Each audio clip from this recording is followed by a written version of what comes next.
Lolu sasazo lwendaba lusiza ngqo SABC eAuckland Park eGauteng. Angeke sazi ba yintoni kanye eyenzekileyo kuba sifike nje abantwana nonina wabo sebelele nje beswelekile. Kufunyenwe amalungu osapho amathandathu kwilali yaseKhuba eMbizana kwiphondo laseMpuma Koloni ngentseni yanamhlanje. Usinde Cebetshu Danny Jordan eguzulweni esihlalweni sakhe njengomongameli weSAFA.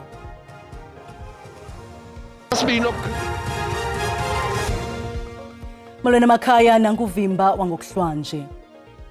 Amalungu osapho amathandathu afunyenwe eswelekile kwilali yaseKhuba eMbizana eMpuma Koloni ngentseni yanamhlanje. Umama oneminyaka engama-27 kunye nabantwana bakhe abathathu kunye nabantwana ababini bolusapho bafunyenwe beswelekile. Amapolisa athi kwangoku akabonakali ngathi kukho unyawo lwemfene kwesi siganeko. Abahlali baphume ngobuninzi bezokuxhasa olusapho luvelelwe sesisithwakumbe. Usapho lakwaRhubela luthi esisiganeko senzeke ngethuba intombi yalo ikwenye indlu ehlala kuyo kunye nabantwana bayo. Luthi lufumanise ngezindaba zokusweleka kwentombi yalo nabazukulwana ngentseni yanamhlanje. Ukanti unobangela wokusweleka kwabo awukaziwa. Angeke sazi ba yintoni kanye eyenzekileyo kuba sifike nje abantwana nonina wabo sebelele nje beswelekile. Akusinanto siyazi ukuba bekuyintoni. Afonelwa kamaphoyisa kwacanda uba akatholakali sanezigqibo zokuthi makuvele kuthathwa imoto ahambe obizwa ekuneneni ke azile ke nyani azofika afike abona kwathi ukuthi ke ngokufuneka kufike abantu abazowushuta. Ngokwami ukubona it's a disaster incident leyenzeke apha kwelikhaya. Sizawuthumela ngomvulo iDepartment yakwa disaster izokwenza iassessment, then sihlale singamalungu eexecutive and se recommend to the council into amasithathe a resolution yokuassista kwelikhaya. Ngoku nje amapolisa avule uphando ngesisiganeko. Konzakele intlaninge yabantu kwindawo yolwakhiwo ku-R102 ngakwisikhululo senqwelomoya iKing Shaka International oTongati. Kukholeleka ukuba esi sakhiwo sidilikele abasebenzi. Kuphithizela amagosa enkonzo zohlangulo nawezempilo kule ndawo yexhwayelo. Kwabo bonzakeleyo kuquka abantu ababini bebegaxeleke kubugoxo ekuye kwanyanzeleka kusetyenziswe izixhobo ezikhethekileyo ukubahlangula. IPSS Search and Rescue and various other services responded to reports of a structural collapse on the R102 near King Shaka. There are multiple patients on scene, including those in a critical condition. 2 patients were stranded in the rafters and have been rescued making use of a cherry picker and a rope system. Both patients are currently under the care of IPSS Medical Advanced Life Support. This remains an active scene with updates to follow. Bobabini abo bonzakele ngokumasikizi baphansi kwenkqubo ekhethekileyo yonyango. Logama indawo yesehlo isephansi kweliso lamagosa abandakanyekayo kuza kusungulwa inkqubo yophando ngesizekabane sokudilika kwesi sakhiwo. Umbutho we-DA uthi kufuneka buhlaziywe ubudlelwane babo nombutho we-ANC okukulandela ukutyikitywa komthetho ojongene nembuyekezo yomhlaba i-Expropriation Act of 2025 ngumongameli Cyril Ramaphosa ngolwesine. Ukusidadisela enzulwini ngalomba nangeminye imiba yezopolitiko sinomhlelo wezopolitiko kweli jelo uMzwandile Mbeje. Sikwamkele Shandu. Gqaba khawusikhanyisele ngalomthetho wembuyekezo yemihlaba ngamafutshane uthini? Sibonga kakhulu. Into engicabanga ukuthi abantu okufuneka beyazi ukuthi lo mthetho unika igunya kuhulumeni ukuthi uma kuukuthi kunala uhulumeni okufuneka mhlambe ethole khona indawo ekwazi ukuyithatha leyo ndawo ekhulume mhlambe nabanikazi ake sithi nje bafuna ukwakha umgwaqo ohamba mhlambe emzini othize wabantu uhulumeni nalo lingelo lokuthi eyokhuluma nabo uma kuukuthi ke mhlambe abafuni kodwa kubalekile ukuthi lo mgwaqo wakhiwe uhulumeni unalo ilungelo lokuthi ke ebanike imali ethize hayi ukuthi bevele bezisholo bona mhlambe ukuthi bazobeka imali engaphezulu kwalokho kulindelekile. Yikho ke lokho mhlambe okwenza amanye amaqembu engavumelani nalokho ngoba bathi ke lokhu kuphambana nendaba yokuthi ke amalungelo abo ukuthi bebe nezinto zabo ayathinteka. So yikho ke lokudala lo msindo. Kodwa ke lo mthetho kudala wabakhona umongameli ubengakawusayindi nje iminyaka emihlanu uphelile ihleli edeskini lakhe. Mzwayi lo mthetho ufumene ukugxekwa ngamaqela aphikisayo ezopolitiko. Yintoni le ibangela isankxwe kanye kanye?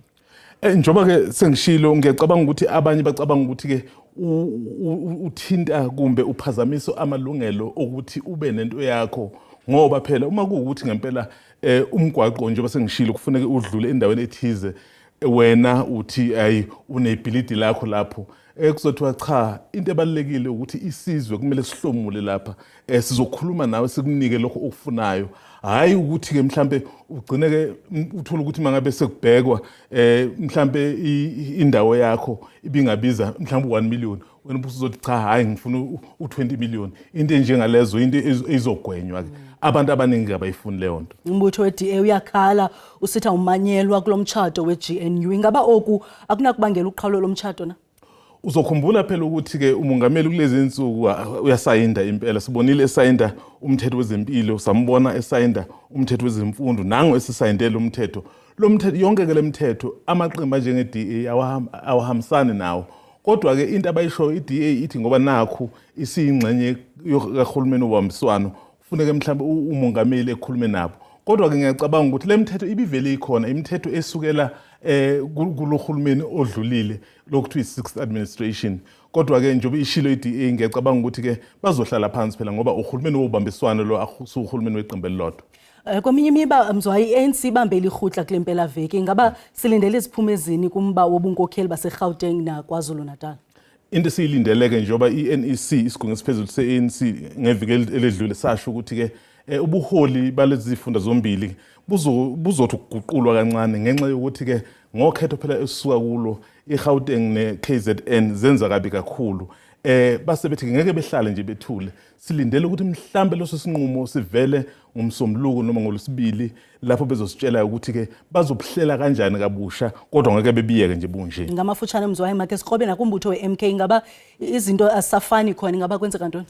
I-MK njengoba iyiqembu eselikhulu eseliqala ukuzinza selineyinselelo eyifana nezamanye amaqembu. Uzokhumbula ukuthi kunomdonsiswane ey'ndaweni ey'ningi ikakhulukazi sibonile kuba nekhansela ePietermaritzburg ngesikhathi ke kuyiwa kuma-by-elections kwaphinde futhi badonsisana kwaphinde kwaba nodaba lokuthi ke khona abadla iy'mali abaxoshwayo futhi naseMpumalanga siyabona ukuthi ke namanje lo obethi uphethe eMpumalanga namanje usalwa usaye enkantolo njengoba phela sisazi ukuthi kuphethe uBusiwe Mkhwebane. Into eyenza kwi-MK ukuthi njengoba sekuyiqembu elizinzayo nalo seliyaqala libhekana nezinselelo zamaqembu onke. Siyabulela Shandu kakhulu lo ke ibingumhleli wezopolitiko we-SABC uMzwandile Mbeje.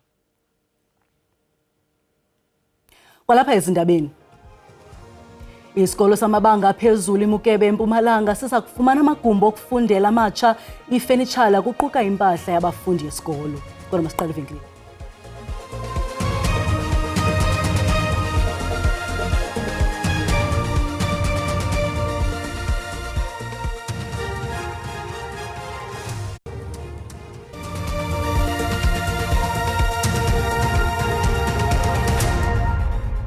Sinamkela kwakhona sikwabulisa nakwabo basandula ukungena. Uyakwazi ke ukuzibukela izindaba ku-SABC Plus. Uyakwazi nakanjalo ukuzifumana kuphela nje kwazo kwikhasi lika-YouTube.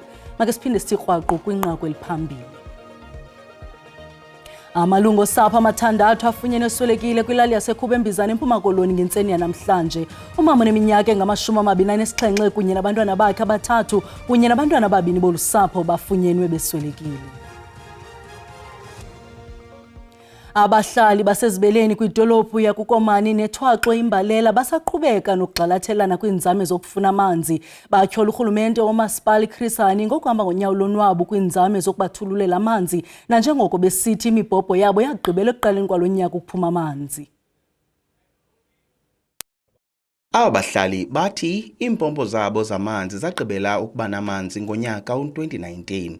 Batyhola isithili somasipala waseChris Hani ngokoyisakala ukulungisa umba wokumoshakala kweenkonzo zamanzi kulaa mmandla. Ingxaki eneminyaka emininzi kwesi sithili. Idam ebilelona linomthamo omninzi wokugcina amanzi iBonkolo Dam litshile kwaye aba bahlali bathi ukuba ibiphethwe kakuhle into yokwakhiwa kweXhonxa Dam ngebengekho kule ngxaki.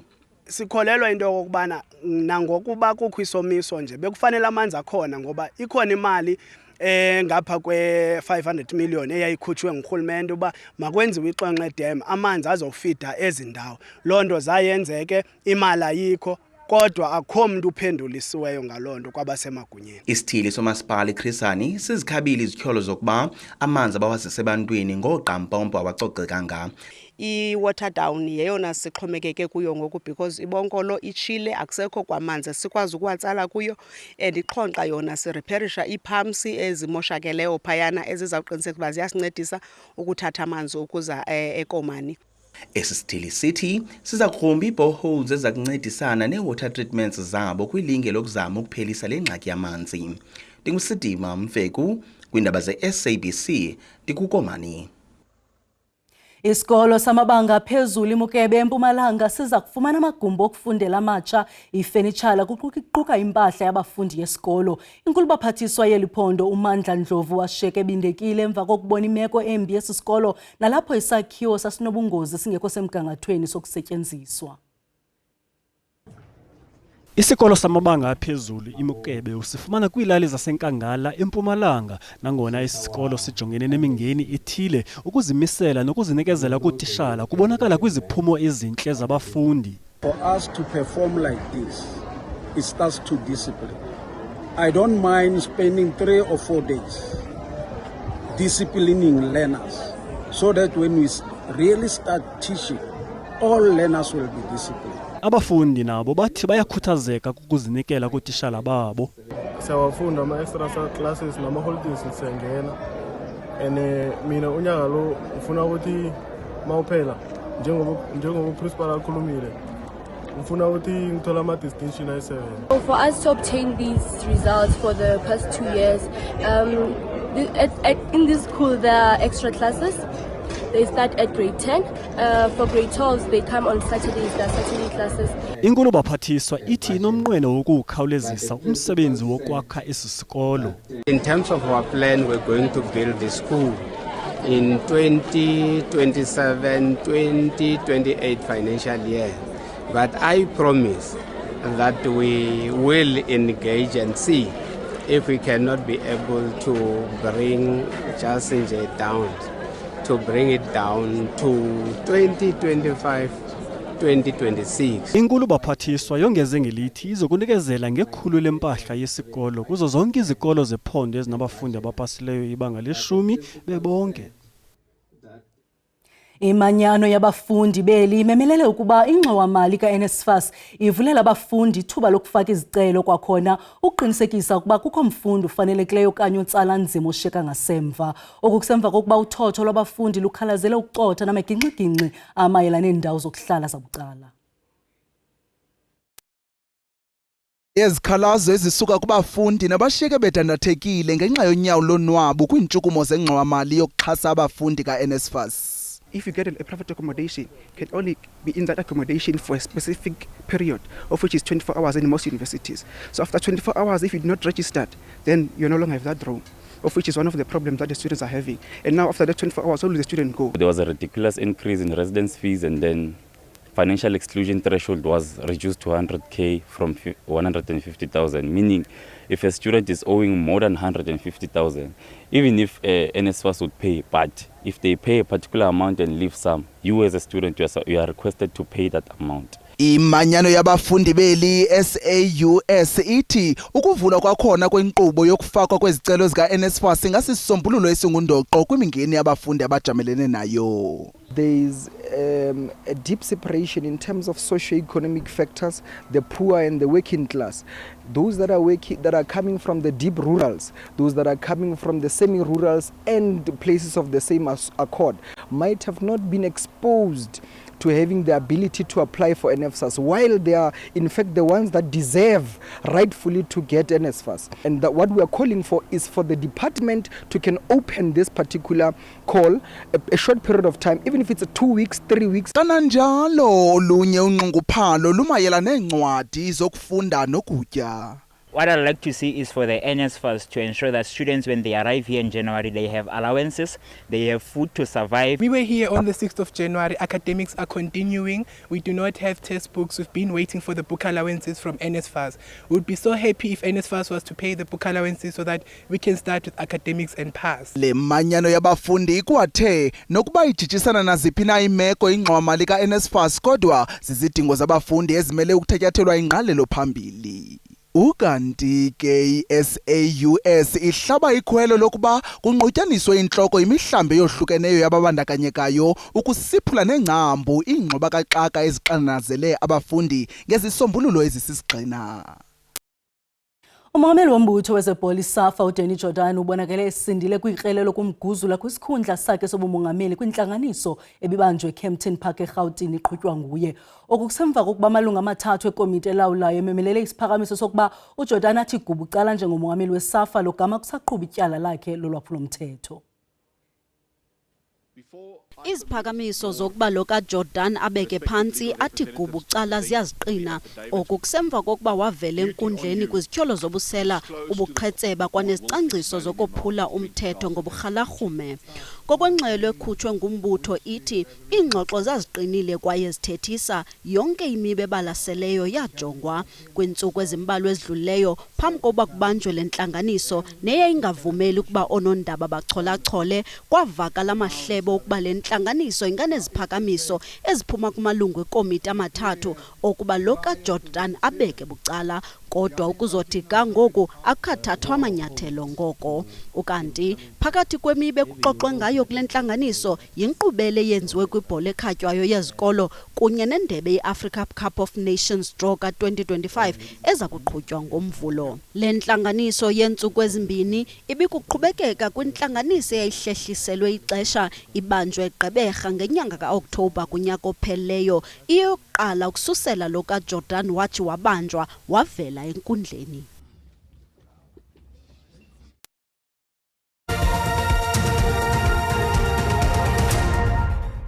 Ibala lebhola iseshego eLimpopo lifumene imvume yokubamba imidlalo yePremier Soccer League okukusemva kokuba ingqonyele ezemisebenzi uRonnie Schloss ethe waqhuba uphando kwiveki ephelileyo lokukhangela ukuba ingabe libala linako ukusingatha imidlalo yePSL.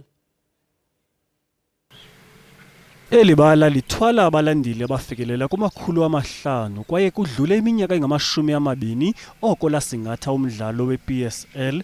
Umasipala wasePolokwane uye walilungisa kunyaka odlulileyo ngokuphucula indawo yokuhlala abalandeli bebhola, ukhuseleko kuquka namagumbi angasese. We feel so very much honored as a community that we will be listed among the other communities whereby they've got the potential or the chance to see the big team playing. This is a big thing for us as Shego community, for the games coming to our townships. I'm looking at our local businesses. They will start booming. Iphondo iLimpopo linamaqela amathathu kwi-PSL, iPolokwane City, iMagesi FC kuquka iSikhukhune United. Abathengisi abangqonge ibala isishirho bathi nabo baza kuxhamla xa kusingathwa imidlalo kweli bala. It's very good because here at Seshego it's been long, like we've been hosting these PSL games. It's been long because since Ria Stars games. But now we are happy PSL is coming to Seshego. Umasipala wasePolokwane uthi uchithe izigidi ezili-19 leerandi ukuphucula eli bala. Sibulela mawethu ngokusibeleka indlebe senikhumbuza zangomsazizana xa bethu ngesizulu. Kamnandi mawethu.